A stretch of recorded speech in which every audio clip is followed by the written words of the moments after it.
கன்னிராசி மற்றும் கன்னி லக்ன அன்பர்களுக்கு உங்கள் கல்பனா ஸ்ரீகாந்த் வணக்கங்களுடன் ஆகஸ்ட் 26 வர இருக்கக்கூடிய செவ்வாய் பெயர்ச்சியை பற்றி தான். இது உங்களுக்கு ரொம்ப ரொம்ப முக்கியமான பதிவு. இதில் நிறைய விஷயங்கள் கன்னி ராசி கன்னி லக்னத்துக்கு தான் வித்தியாசமாக இருக்க போகுது. எப்பயுமே நல்லா இருக்குது அப்படின்றது ஒரு ரகம், நல்லா இல்லை அப்படின்றது இன்னொரு ரகம். ரெண்டுமே எக்ஸ்ட்ரீம் எண்டில் இருந்துட்டால் தென் பிரச்சனையே இல்லை. ஆனால் இது வேறு மாதிரி இருக்க போகுது. சரி நம்ம ஃபர்ஸ்ட் டைம் நீங்கள் பார்க்குறீங்க அப்படின்னா நம்ம சேனலை சப்ஸ்கிரைப் பண்ணிக்கோங்க, பெல் பட்டனை ப்ரெஸ் பண்ணுங்கள், ஆல்ன்ற ஆப்ஷனை சூஸ் பண்ணிக்கோங்க. சரி, இனி நம்ம டீட்டெயிலாக போகலாம். உங்களுக்கு ஒவ்வொரு விஷயமா நான் இதை கிளியராக சொல்லிட்டு வர போகிறேன். ரொம்ப முக்கியமாக நீங்கள் பார்க்கணும். அதே மாதிரி நீங்கள் இப்போ நடந்துட்டுருக்கூடிய திசா புத்தி ரொம்ப ரொம்ப முக்கியம். அது உங்களுக்கு எப்படி இருக்குது, ஃபேவரபிளாக அல்லது எச்சரிக்கையாக இருக்க வேண்டிய காலகட்டமான்றது நீங்கள் பார்த்துக்கோங்க. ஓகே, நம்ம ஃபர்ஸ்ட் பார்த்தீங்கன்னா கெரியர், அதாவது பிஸ்னஸ், ஜாப், ஃபினான்ஸ் எல்லாமே கெரியருக்குள்ளே வந்துடும்.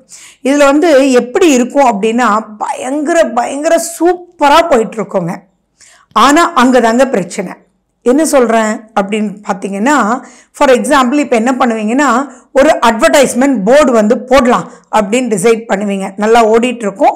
ஸோ இப்போ நல்லா ஓடுறதுனால ஃபார் எக்ஸாம்பிள் அது எக்ஸ்ட்ரீமாக மேபி ஒரு பேச்சுக்கு நான் சொல்கிறேன்னே, ஒரு 1 lakh ஒரு போர்டு, ஆனால் அது வேர்த்தியான போர்டு, அது மேம்பாலத்தில் ஏறுற எல்லாருமே பார்க்கலாம் அப்படின்ற அளவுக்கு ஒரு போர்டு. அது ரொம்ப நாளாக ஒருத்தர் போட்டுகிட்டே இருப்பார். பட் இப்போ ஒரு சேஞ்ச் வர்றதுனால உங்களுக்கு அது கண்ணில் பட்டுடும். கண்ணில் படும்போது ஓகே அப்படின்னு சொல்லி போடலான்னு சொல்லும்போது சூப்பராக சந்தோஷமாக நீங்கள் போடுவீங்க. உங்களுடைய எக்ஸ்பெக்டேஷன் இன்னும் பன்மடங்காக அது பெருகும் அப்படின்னு. ஆனால் ஒரு கான்ட்ராக்ட்னு எடுக்கும்போது அது 12 months கான்ட்ராக்டாக நீங்கள் எடுக்க வேண்டிய ஒரு சூழ்நிலையாக இருக்கும். அல்லது ஒரு 6 monthsஆகவே நீங்கள் வச்சுக்கோங்களேன். நீங்கள் ஓகேன்னு சைன் பண்ணிடுவீங்க. அதுவும் பார்த்தீங்கன்னா நல்லா போயிட்டு இருக்கக்கூடிய பிஸ்னஸ் தான். ஸோ அது நீங்கள் தேவையில்லாமல் கடன் வாங்கியெல்லாம் பண்ணலை. ஆனால் அப்படி பண்ணும்போது நீங்கள் கூட்டி கழித்து பார்க்கும்போது பார்த்தீங்கன்னா அட்டர் வேஸ்டாகவும் நீங்கள் சம்பாதிக்கிறதுக்கு மேலேயே அந்த போர்டுக்கு நீங்கள் செலவு பண்ணுற மாதிரி போயிடும். அப்போ இது ஏண்டா பண்ணோம் அப்படின்ற மாதிரி கான்செப்ட் இங்கே ஏற்படும். ஒரு பக்கம் அந்த பிராண்டிங் அப்படின்னு நம்ம சொல்லிக்கலாம், நமக்கு அப்புறம் அதை ஹெல்ப் பண்ணணும்னு. ஆனால் அது ஹெல்ப் பண்ணுமா, அதனால யாராவது ஒருத்தர் வந்தாரா, இல்லை நம்மளது ஓடிட்டே இருக்கிறனால தான் ஜஸ்ட் ஓடிட்டு இருக்கா அப்படின்றதெல்லாம் இங்கே நீங்கள் அனலைஸ் பண்ணாமல் நீங்கள் உள்ளுக்குள்ளே போய் மாட்டிக்கிட்டீங்கன்னா தென் நீங்கள் சம்பாதிக்கிறது எல்லாமே பன்மடங்கு உங்களுக்கு லாஸ் ஆகிடும். ஸோ இங்கே தொழில் சம்பந்தமாக நீங்கள் எந்த ஒரு முடிவெடுத்தாலும் ஓகே இந்த போர்டு கிடைச்சிருக்கு, உங்களால் ஹோல்ட் பண்ண முடியுமா ஒரு 45 days, தென் நான் யோசித்து சொல்கிறேன்ப்பா அப்படின்றதோ, அல்லது உங்களால் கண்டிப்பாக முடியும் அப்படின்னா ஒரு 3 months நான் பார்த்துட்டு அப்புறம் டிசைட் பண்ணுறேன். நீங்கள் 1 lakh சொல்கிறீங்களே, ஈவன் ஐ பிளே 10,000 more அப்படின்னு சொல்லிட்டு தெளிவாக இருக்கும்போது மட்டும்தான் நீங்கள் இதுக்குள்ளே ஜெயிக்க முடியும். இல்லாட்டி அட்வர்டைஸ்மெண்ட் காஸ்ட் எங்கேயோ போயிட்டுருக்கோம், ஆனால் இதுக்குள்ளே ரொம்ப ரொம்ப டவுனாக போயிட்டுருக்கும். இந்த மாதிரி தான் ஆகும். அதே மாதிரி இப்போ பார்த்தீங்கன்னா உங்களுக்கு ஒரு ஜாபில் இருக்கீங்க, அந்த ஜாபுக்கு you are promoted, super clap அப்படின்னு எல்லாரும் முன்னாடி கிளாப் பண்ணுவாங்க. அதுக்கப்புறம் உங்களுக்கு ஒரு அப்பாயின்மெண்ட் ஆர்டர் வரும். அந்த அப்பாயின்மெண்ட் ஆர்டரில் பார்த்தீங்கன்னா பிடிக்காத இடம், அந்த அப்பாயின்மெண்ட்டுக்கு உங்களுக்கு அப்லிஃப்ட்மெண்ட் கொடுத்து உங்களுக்கு ஒரு டிரான்ஸ்ஃபரும் கொடுத்து, ஆனால் அந்த டிரான்ஸ்ஃபரில் நீங்கள் என்ன எக்ஸ்ட்ரா கொடுத்துருக்காங்களோ அது பத்தவே பத்தாதுன்ற அளவுக்கு இங்கே ஏண்டா இந்த ஜாபை கொடுத்தாங்க, ஏண்டா இந்த ப்ரமோஷன் வந்துச்சு, இது வர்றதுனால எவ்வளவு பிரச்சனை அப்படின்ற மாதிரி ஓடும். ஸோ இங்கே என்ன பண்ணும், okay sir really I'm happy about it, but அதில் தெளிவாக உள்ள எல்லாமே படிச்சுட்டு நான் அக்செப்ட் பண்ணுறேன் சார் அப்படின்னு. நான் இங்கே சொன்னது உங்களை கூப்பிட்டு வச்சு உங்களுக்கு இது ப்ரமோஷன் கொடுக்கணும்னு சொல்கிறாங்கன்னு நான் சொல்லலை. இங்கே தான் நீங்கள் வேலையில் இருக்கிறவங்க ரொம்ப ஜாக்கிரதையாக இருக்கணும். என்ன பண்ணிடுவாங்கன்னு உங்களை முன்னாடியே அப்ளாஸ் பண்ணிடுவாங்க. அப்ளாஸ் பண்ணும்போது நீங்கள் அக்செப்டே பண்ணுற மாதிரி அதுக்குள்ளே திணிக்கப்பட்டுடுவீங்க. ஸோ இதில் தான் நீங்கள் எச்சரிக்கையாக இருக்கணும். அப்போ தெரிஞ்சுக்கோங்க எவ்வளோ முக்கியம் இந்த பதிவுன்னு. அதே மாதிரி திருமணம்ன்ற விஷயத்துலையும் நீங்கள் ரொம்ப எச்சரிக்கையாக இருக்கணும். அதாவது உங்களுக்கு கிடைக்குமா இப்படிப்பட்ட இடம் அப்படின்ற அளவுக்கு வசதி வாய்ப்பு எல்லாம் சேர்ந்து வச்சு உங்களுக்கு கிடைக்கும். ஆனால் நீங்கள் தீர விசாரிக்கலை அப்படின்னா அவங்களுக்கு எவ்வளவு இருக்கோ அதை விட 3 மடங்கு கடன் இருக்கலாம், அல்லது பாகப்பிரிவினை பண்ணாமல் இவங்களுடைய ரோல் சின்னதாக இருக்கலாம். ஸோ இங்கே நீங்கள் என்ன பண்ணணும், நீங்கள் ராசி அதிபதி யாரு? புதன். ஸோ அந்த இடத்துல அவசரப்படாம அந்த புதனை வச்சு ரியலா என்ன ஏது எப்படி கேட்கலாம், கேட்டா தப்பாயிடுமோ, நம்மளை வேண்டான்னு நினைச்சிடுவாங்களோ அப்படின்ற தாட் ப்ராசஸ் எல்லாம் இருக்கக்கூடாது. உங்களுடைய எண்ண அலைகள் வேறையா இருக்கும், ஆப்போசிட்டா இருக்கக்கூடிய எண்ண அலைகள் தப்பு கிடையாது. ஆனா உங்களுக்கு ஆஃபர் பண்றது அது கரெக்டா இருக்காது. இப்ப நான் சொல்லிட்டு வந்த 3 விஷயத்த நீங்க அனலைஸ் பண்ணி பாருங்களேன். அந்த போர்டு கிடைச்சு அவன் உங்களை கான்டாக்ட் பண்ணது அவனுடைய தப்பா? அவனுக்கு தெரியுமா நீங்க 1 lakh இந்த போர்டுக்கு அஃபோர்டபுள் ஆர் வாட்னு? இட் இஸ் யோர் சாய்ஸ் தானே. அதே மாதிரி அந்த ஜாப் ஆஃபர் பண்ணவங்க அவங்க அப்ளாஸ் பண்ணட்டும், என்ன வேணாலும் பண்ணட்டும். பட் அந்த இடத்துல உங்களுக்கு முடியுமான்றது அவங்களுக்கு எப்படி தெரியும்? அது அஃபோர்டபுள் காஸ்ட்ல இருக்கான்றது எப்படி தெரியும்? ஸோ அங்கே அனலைசேஷன்றது உங்க தப்பு. அதே மாதிரி மேரேஜ் அப்படின்னு சொல்லும்போது நீங்க ஒரு பெரிய இடத்த ஆசைப்பட்டீங்கன்றது தப்பே கிடையாது. அவங்களுக்கு என்ன, உங்களை அக்செப்ட் பண்ணது நிஜமாவே பெரிய பிளஸ் தான், இல்லைன்றதெல்லாம் கிடையாது. அவங்கள பொறுத்தளவு அவங்க நிறைய தியாகம் பண்ணியிருக்காங்க. அவங்கள பொறுத்தளவு அந்த போர்டுக்காரன் பார்த்தீங்கன்னா நிறைய கம்பெனிஸ் கேட்டிருப்பாங்க, பட் உங்களுக்கு கொடுத்துருப்பான். ஸோ இது அவங்களுடைய மிஸ்டேக் கிடையாது. நீங்க அதுக்கு ஃபிட்டா, இங்க தான் வேர்டு. அதுக்கு நீங்க ஃபிட்டா அப்படின்றது பார்த்துக்கணும். கன்னி ராசி கன்னி லக்ன அன்பர்கள் அப்படி இல்லைன்னா ஆட்டோமேட்டிக்கா அது பிரச்சனை ஆயிடும். எஜுகேஷன் பாயிண்ட் வரும்போது பார்த்தீங்கன்னா நிறைய சீட்டு வாங்க முடியாம கடன் வாங்கி நிறைய விஷயங்கள் நீங்க பண்ணியிருப்பீங்க. பட் ஆனால் அதுல டிராவல் பண்ண முடியாம நிறைய பிரச்சனைக்குள்ள மாட்டிடுவீங்க. மேபி சொல்லுவாங்க, ஓகேங்க நீங்க நல்ல ஸ்கோர் பண்ணியிருக்கீங்க, உங்களுக்கு நீங்க 10 lakhsங்க, ஆனால் இதுக்கு 3 lakhs நீங்க கட்டினா போதும், ஓகேன்னு சந்தோஷமா போய் சேர்ந்துடக்கூடாது. அங்க கேட்கணும், இங்க ப்ராஜெக்ட்டுக்கு வேற ஏதாவதா, இல்ல டூர் போகணுமா, வேற என்ன எக்ஸ்பெண்டிச்சர் இருக்கு, உங்களால முடியுமா அப்படின்றதெல்லாம் தீர நீங்க யோசிக்காம எனக்கு 3 லட்ச ரூபா கொடுத்தான்னு சொல்லி 10 லட்ச ரூபா கிடைச்சிருக்கு அப்படின்றது தப்பு. ஏன்னா உங்க போன உடனே எல்லாம் நீங்க உங்களுக்கு உள்ள எல்லாம் சேர்த்துனதுக்கு அப்புறம் ஒரு லிஸ்ட் கொடுப்பாங்க. அதில் மேபி இந்த கான்ஃபிகரேஷனோட ஒரு லேப்டாப் வாங்கணும், இது கொடுக்கணும், அதெல்லாம் உங்களால் முடியாத போது ஏண்டா எடுத்தோன்னு தோணுது இல்லைங்களா? ஸோ அந்த ஏண்டா எடுத்தோம் அப்படின்ற வார்த்தை தான் இப்போ கன்னி ராசி கன்னி லக்ன அன்பர்கள் இந்த 45 நாளில் மாட்டிக்க போறீங்க. ஸோ அந்த பாயிண்ட்ல தீர ஆலோசிச்சு பிறகு நீங்க ப்ரொசீட் பண்ணணும். அது மட்டும் இல்லாம இப்ப எந்த ஒரு பாயிண்டாக இருந்தாலுமே நிதானம் இல்லைன்னா பிரச்சனை ஆயிடும். ஃபார் எக்ஸாம்பிள் இப்ப நான் ஒன்று சொல்றேன், ஒரு வண்டி ஒரு பைக் வாங்கணும்னு நீங்க ஆசைப்பட்டிருப்பீங்க.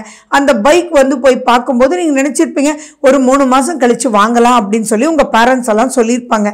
ஆனா நீங்க அந்த ஷோரூம் போகும்போது சொல்லுவோம், தம்பி ஒரே ஒரு வண்டி தான் வந்திருக்குப்பா, ஒரு இஎம்ஐல வாங்குறேன்னு சொன்னாரு, ஆனா அவர் வாங்கலப்பா, இது டக்குன்னு போயிடும், உனக்காகவே நிக்குதுப்பா இந்த வண்டி, நீ வாங்கிக்கிறியா அப்படின்னு ஃபோன் பண்ணி, அம்மா உடனே ஓகேன்னா தான் இந்த வண்டி கிடைக்குமா, இல்லாட்டி கிடைக்காதுமா, இது இப்படிமா அப்படிமான்னு சொல்லி உங்களை வாங்க வச்சிடும்.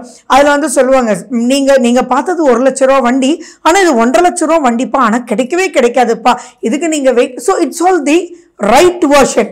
இங்க நான் பில்டப்ஸ் சொல்லவே இல்லை கன்னிராசி கன்னி லக்ன அன்பர்களே, த ரைட் வெர்ஷன். பட் அந்த ரைட் வெர்ஷன் உங்களுக்கு நெசசிட்டியான்னு பார்க்கணும். இப்ப கடைசியில உங்களுக்கு வேண்டியது இந்த வண்டி தான், அதுல அந்த வண்டி எடுக்கும்போது இஎம்ஐ யாருக்கு அதிகம் யோசிச்சிங்களா? ஸோ இப்படித்தான் நீங்க மாட்டிகிட்டே இருப்பீங்க. ஸோ ஒவ்வொரு விஷயமும் நான் சொல்கிறேன் இங்கே விரயமாயிட்டு இருக்கும். அதே மாதிரி இப்போ கூடாத நட்புகள் உள்ள வரும். ஃபார் எக்ஸாம்பிள் இப்போ ஒரு ரெஜிஸ்டர் ஆஃபீஸில் நீங்கள் ஏதோ ஒன்று பண்ணணும் அப்படின்னு மூவ் ஆகிட்டு இருக்கும்போது திடீர்னு பார்த்தீங்கன்னா நீங்கள் அரசியல் சம்மந்தமாக இருக்கிறவங்கள சந்திப்பீங்க. அவங்களுக்கு நீங்கள் ஏதோ நீங்கள் அவங்களுடைய பவர் தெரியாமல் கூட ஒரு ஹெல்ப் பண்ணியிருப்பீங்க. அப்புறம் தம்பி என்ன தம்பி இங்கே வந்திருக்கீங்க அப்படின்னு கேட்பாங்க. இதாங்க நான் அலைஞ்சிட்டே இருக்கேன், அட அவ்வளோதானப்பா நான் பண்ணி கொடுக்குறேன்ப்பா அப்படின்னு சொல்லுவார். ஓகே ஓகே சார்னா அப்புறம் நாளைக்கு போய் நீங்க கொடுத்து பண்ணிடுவீங்க. அவர் சொல்லுவார், ஓகேப்பா நீ இந்த டேபிள்ல இந்த அமௌண்ட்டை வச்சுட்டு போயிடுன்னு. அடேங்கப்பா அப்படின்னு உட்காந்து போயிடுவீங்க. ஸோ இப்போ இங்கே என்ன வேணும் நீங்கள் கேட்கணும், இதில் ஏதாவது செலவு இருக்கா, என்னால இதுக்கு ஒரு 5000 தான் செலவு பண்ண முடியும், இல்லாட்டி நானே பார்த்துக்கிறேன் சார், ரொம்ப சந்தோஷம் உங்களுடைய உறவு எனக்கு கிடைச்சதுக்குன்னு சொல்லிட்டு போடுமே ஒழிய அதை பற்றி தீர யோசிக்காம அவர் 5 லட்சம் ரூபா வாங்குற இடத்துல உங்களுக்கு 50,000 ரூபா கேட்டிருப்பார். நல்லா இங்க புரிஞ்சுக்கோங்க கன்னிராசி கன்னி லக்ன அன்பர்களே, அவங்களுடைய கெப்பாசிட்டி தெரியாம நீங்க போய் மாட்டிக்கிறதா இங்க ப்ராப்ளம். ஸோ இந்த மாதிரி நான் நிறைய சொல்லிட்டு போகலாம். அப்போ இந்த மாதிரி பண்ணும்போது என்ன ஆகும், எதிரிகள் ஆயிடுவாங்க இல்லையா? என்னப்பா 5,000 50,000 ரூபா கூட கொடுக்க மாட்டியா, அடப்பாப்பா நீ அப்படின்னு. அப்புறம் எதுக்கு இந்த உறவு? கடைசியில் அந்த காலேஜுக்குள்ள போய் உங்களால் லேப்டாப் வாங்க முடியல, அதோட ஜாயின் பண்ண முடியல அப்படின்னு வந்தீங்கன்னா அங்கே என்ன ஆகும், உங்களுடைய கில்ட்டும் கொல்லும், ஆட்டோமேட்டிக்காக நிறைய பேருக்கு எதிரி ஆயிடுவீங்க, வெறுப்புன்றது வந்துடும், நட்பு வட்டாரம் சொந்தம் இவங்களோட எல்லாம் ஏண்டா அப்படின்ற மாதிரி ஒரு கூனி குறுகக்கூடிய ஒரு நிலை வந்துடும். தயவு செஞ்சு கன்னிராசி கன்னி லக்ன நண்பர்கள் கடன்ற ஒரு வார்த்தையை தயவு செஞ்சு இந்த 45 நாட்கள் வாங்கிடாதீங்க. எந்த சொத்து வாங்கினாலும் அதில் வில்லங்கம் இருக்கக்கூடிய வாய்ப்புகள் இப்போ நிறைய இருக்கு. ஸோ நீங்கள் எல்லாமே அலசி ஆராய்ந்து நீங்கள் பார்க்கணும். இதுக்கு நீங்கள் செய்ய வேண்டியதெல்லாம் நான் சொல்லிட்டு இருக்கிற மாதிரி இப்போ நடக்கக்கூடிய திசா புத்தி என்னன்றது நீங்கள் பாருங்க. உங்களுடைய ஜாதகத்தில் ஃபேவரபிள் பிளானட்னுடைய பொசிஷன்ஸ் எப்படி இருக்குன்னு பாருங்க. இப்போ செவ்வாய் இருக்கிறது உங்களுக்கு மிதுனத்துல, உங்க ஜாதகத்துல அந்த இடத்துல இருக்கக்கூடிய பொசிஷன்ஸ் என்னன்றது நீங்க ரெண்டையும் மேட்ச் பண்ணி எந்த அளவுக்கு மாட்டிக்க போறீங்கன்னு தெரிஞ்சு அந்த அளவுக்கு மாட்டாம இருக்கிறதுக்கு உண்டான வழிகள் என்னன்றது நீங்க பார்க்கணும். ஸோ இதுக்கு நீங்க வேண்டியது அலர்ட் இருக்கணும்னா என்ன பண்ணணும்? ஹெல்த்தியா இருக்கணும். ஹெல்த் சம்பந்தமாகவும் நிறைய மாட்டுதல்கள் பார்த்துருக்கோம் சார். இந்த மாதிரி காலகட்டத்தில் நம்ம சொல்றோம் இல்லையா, ஒண்ணுமே இல்லப்பா, இது இப்படி சரி பண்ணிருக்கலாம், திடீர்னு போனோம்னா பயம்படுத்தினாங்க, உடனே சர்ஜரி பண்ணணும்னு சொன்னாங்க, இமீடியட் இதாயிடும் அதாயிடும் சொன்னாங்க, நான் டக்குன்னு சர்ஜரிக்கு போயிட்டேன், என்னால் முடியவே இல்லை, ஆனால் இன்சூரன்ஸும் கிடைக்கவே இல்லை அப்படின்றதெல்லாம் இந்த காலகட்டத்தில் சிக்கக்கூடிய ஒரு அமைப்பு இருக்கு. ஸோ இங்க இந்த 45 days ரொம்ப நீங்க காஷனா இருக்கணும். துர்கை அம்மனுடைய வழிபாடு ரொம்ப இம்பார்ட்டன்ட். துர்கா சுத்தம்னு ஒரு ஸ்லோகம் இருக்கு. அந்த ஸ்லோகம் தெரியும்னா கத்துட்டு சொல்லுங்க, இல்லாட்டி கவலையே பட வேண்டாம். செவிச்செல்வம் சிறந்த செல்வமும் தான். ஸோ நீங்க அது யூடியூப்ல டவுன்லோட் பண்ணிட்டு கூட அதை நீங்க காலையில எழுந்திருச்சோன்னா நீங்க கேளுங்க. எந்த குழப்பத்திலையும் சிக்கிடாதீங்க. குழப்பத்திலிருந்து சிக்காம இருக்கணும் அப்படின்னா விநாயகர்னுடைய வழிபாடு. ஸோ விநாயகர் கோயிலுக்கு போங்க, ஒரு பிட்டு அருகம்புல் டெய்லி வாங்கி உங்க பாக்கெட்குள்ள நீங்க வச்சுட்டு போங்க. நீங்க அருகம்புல் உங்களுக்கு எலக்ட்ரோ மேக்னெட்டிக் பவர் ரொம்ப அதிகமாக இருக்கும். ஸோ அது ப்ரொடெக்ஷன். ஸோ ப்ரொடெக்ஷனுக்கு உண்டான அனைத்து விஷயங்களும் நீங்கள் பண்ணிட்டு ட்ராவல் பண்ணிங்கன்னா இந்த 45 days ஈஸியாக கடந்து வந்துடலாம். ஏன்னா அடுத்த 45 days அமோகமாக இருக்க போகுது கன்னிராசி கன்னி லக்ன அன்பர்களுக்கு. So wait for next 45 days.